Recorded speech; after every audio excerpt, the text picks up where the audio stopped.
This is Boomer Life on CL 650. Welcome back to the program. In studio, our guest is Philip McCourt. Mr. McCourt is Senior Vice President of Abakhan and Associates. They are trustees in bankruptcy and proposal administrators. And Phil is here to talk to us about solutions to debt problems.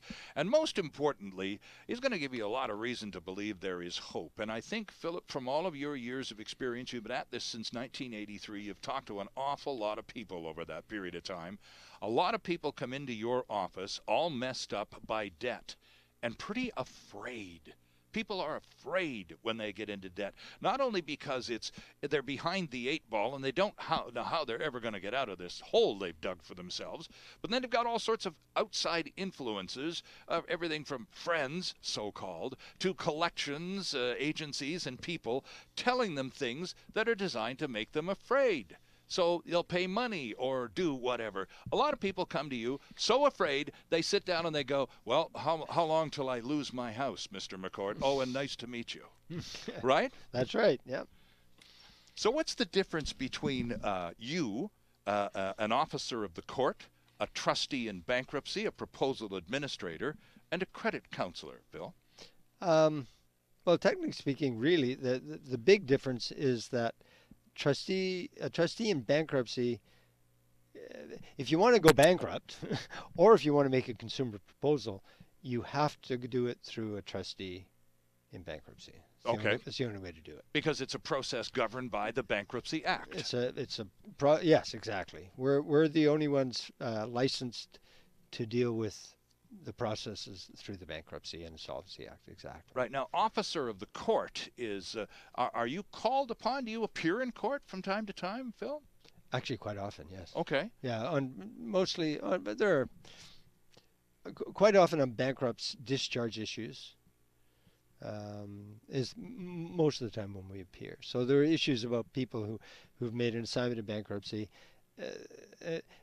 The discharge date is probably the most important date when you've gone bankrupt, because that's the date that all the debts go away. Mm-hmm. And quite often, the individuals haven't done everything they're supposed to do, and therefore they can't get discharged when they would normally get discharged. Well, I was just about to ask you, because you kind of opened that door. What happens if you file either a consumer proposal or a formal bankruptcy and are unable to abide by the terms you yourself have negotiated? That's a very good question, Sterling. Well, let's do the consumer proposal first, because consumer proposal requires, in 99% of the time, requires monthly payments. Absolutely. If you happen to miss 3 of those payments, and not in order, just if you happen to miss 3 of those payments, the proposal is what the Bankruptcy Act says, it's deemed annulled. It stops. It's done. The proposal is gone now. The trustee has to go. There are ways of working around it, but technically the Act says the proposal is gone. Basically, 3 strikes and you're out. 3 strikes, you're done, and you're back to where you started. All of a sudden, the stay of proceedings that was that came about when you filed is gone, so your creditors can now call you more and take legal action against you to collect. All the collectors can work. That all of a sudden is lifted because the proposal is gone, and you're sitting there. Most people will have no choice but to make an assignment of bankruptcy. That's what happens in a consumer proposal. Right. Okay. In a bankruptcy situation, it's slightly different in that, as I say, you have the same stay of proceedings when you make an assignment in bankruptcy. The debts don't go away until you get discharged. And if you do everything you're supposed to do while you're bankrupt, and no creditor opposes your discharge, which most of the time no creditor will have any basis to do so, right, then you will be automatically, the trustee will just sign something, automatically discharged either after 9 months or 21 months if you're a first-time bankrupt, and depending on your income. Okay. And then once you're discharged, that's when all the debts go away. But if you don't do everything you're supposed to, if you ignore the trustee, you don't pay your surplus income to the trustee, you don't give your income and expense statements to the trustee, you don't do what you're supposed to do during the bankruptcy, the trustee will not give you an automatic discharge. Right. We end up the case of the trustee goes to court, And if you don't show up for court, then your discharge will be adjourned. And then what happens is then if the trustee gets, the trustee has nothing more to do, the trustee will go and get discharged as trustee in your bankruptcy. Oh, I see. When the trustee is discharged as trustee in your bankruptcy, all of a sudden that stay of proceedings I talked about before is lifted again. Right. And that person who is not discharged from bankruptcy, all the debts, all the creditors can come after them again. Right. Right. Interesting stuff. Yeah, it's very technical. Well, no, but I'm glad you raised this whole matter of the stay of proceedings again, because this goes back to the fear factor, Phil. Yes. People come to your office, in some cases, a pretty sorry state of personal affairs. Yes. Their financial well-being is in jeopardy, sometimes at great risk. And they know this because every day, probably several times every day, someone calls them to angrily remind them of how indebted they are. And some of the things collection agents say to indebted human beings are illegal and pretty nasty.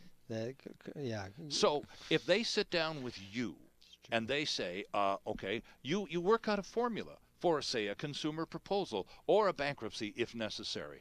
One of the first things that happens as a result of that meeting with you or one of your colleagues at Abakhan and Associates is that stay of proceedings, correct? All of those hounds are called off. That's right. Once you file either a proposal or a bankruptcy, the stay of proceedings put in place, nobody can take any legal action, and nobody legally can keep on calling you to collect. None of the collectors can. That's it. That's the important part of that signing and filing. Right. Now, is that formality, that stay of proceedings that you have the power to apply, can a credit counselor do the same thing? Or again, is this a jurisdiction exclusive to a trustee under license from the actual government? Legal stay of proceedings only really happens with a filing of a proposal or bankruptcy, which can only be done through a trustee. Okay. Credit counselors, I'm not sure, they have to make individual arrangements with each of the person's creditors, right, as I understand it. I've never done credit counseling, but that I've never acted as a credit counselor in that format.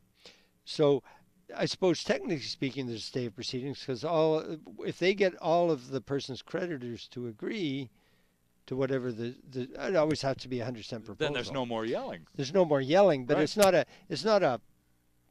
a you have to stop. Like if the person has 5 credit card companies and the credit counselor, as I understand it anyway, the credit counselor gets 3 on side, doesn't get the other 2 on side, then the other 2 can do whatever the heck they want, it seems to me. Oh, I see. But in the filing of a bankruptcy or a proposal, everybody is stopped from doing anything.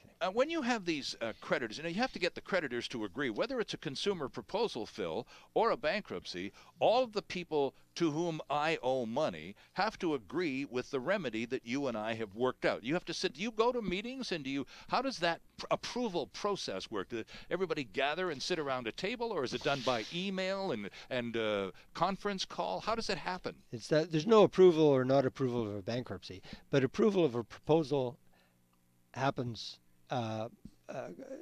Division 1 proposal, Division 2 proposal, consumer proposal, is 99% by voting letter. Oh, I see. Actually, okay, it's a deemed approval thing. If nobody votes at all, then the proposal is deemed to be approved. I see. Oh, yes. So no news is good news. No news is good news, which is rare in the insolvency business, I'll tell you. Okay. Yes. So what length of time? Suppose now someone comes to your office and you go through the how much do you owe and to whom, Yep. How much do you own and how much do you earn, and you plug all those numbers into your template and you see some kind of remedy working out. How long does it take once you have that initial meeting, you get your numbers connected into the system? How long before some tangible relief is available to that person? They say, let's go for the proposal. I didn't even think I qualified, but God bless you for telling me I can. Let's go and let's see what happens. How long does that all take? That's often the case, by the way. Thank you for telling me about proposals. It can, if we get all the information, unfortunately there's a mundane thing called an application form. Of course. That somebody has to fill out. Once that is filled out and we have it and we get, as you mentioned earlier, those things into our system, we could, if we have an application form, the person could be signing up the next day. Okay. And then the proposal will be filed that day, and then it's a 45 day. The creditors get to vote for 45 days. Right. They have 45 days in which to vote. Okay, and at the end of that 45-day period, your proposal is either accepted, or you're going to have to go back and. Or there's going to have to be a creditors meeting, or you're going to have to go back. You can't, or you could do another proposal. You can't really, but you have to. If they don't accept your proposal, then most of the time you have no choice but to make an assignment of bankruptcy. Right. What sort of percentage of proposals, generally speaking, get accepted? I suspect it's quite high. It is very high, and consumer proposals is quite high. Percentage-wise, I don't know exactly, but I'd say 80%, 90%, 80%. And most of the money is owed to banks and credit card companies, right? That's so correct. Rather than completely write off the debt into a bankruptcy scenario, they're happy to accept some return on the money's owing, right? Yeah. I mean, you think 30 cents somebody that owes, $20,000 of credit card debt doesn't seem like very much, but you multiply that by a few thousand people, and yeah. The banks are happy. We talked about this off the beginning of the program, and I'd like to come back to it. And it's the whole matter of how people get into debt. And we talked about kids starting college and getting a Visa card. Hey, welcome to Capilano College. Here's your plastic. Uh-oh. I mean, really. And that's where it starts. And cheap money. Oh, my gosh, it's bank loans are it's almost free money out there right now. So what's the big pitfall? Is it plastic? And where do home equity loans for boats and RVs come in? Oh, home equity loans. So yeah, that's the old use your house as an ATM. Right. And instead of taking money out, putting extra mortgage on your house and doing a renovation, as you say, buy a car, buy a boat, and the house doesn't benefit at all. Right. At least if you renovate the kitchen, you can charge more for the house when you sell it. It gives more hopefully to get some of that money back. More value to the house, exactly. But if you buy an RV, well, so much for a house reno, huh? It's the credit card. The credit card thing is the big deal. And I actually have I can't take credit for this, but a chap, and I can't remember his name right now, but he wrote an article, and he this is some years ago now, maybe 15, 20 years ago, and he talked about two couples going out for dinner in 1971. And the guy who was paying for dinner, all of a sudden at the end of dinner, pulls out a credit card. The other couple would look at each other and say, doesn't he have any cash? In 2011, two couples going out for dinner, and the guy paying for dinner reaches in and pulls out a bunch of cash, and they look at each other and say, "Ooh, doesn't he have any credit?" The attitude is quite different. And that's only about a 40-year turnaround. Not a big deal. Credit cards. I mean, credit cards only really started in the 70s. Yeah. Right. And boy, it didn't take us long to fall in love, did it? They're. I mean, and they are very useful, and they're very helpful, and they're very convenient. Right. But you got to remember you just got to remember. Got to remember to pay the piper, because that's part of the deal, isn't it? You got to remember. The other thing, of course, another thing about credit cards is if you make the minimum payment every month, your credit rating will be as good as my credit rating is, and I pay mine off every month. Right. And so your credit record is kind of it's kind of an interesting thing. Right. So if you're paying minimum payments and you can show up with as high a credit score as the guy who pays off all of the credit card balance every month. And sometimes my credit card company gives me a minimum payment because I pay my credit card pay $10. Yeah, exactly. So if yeah.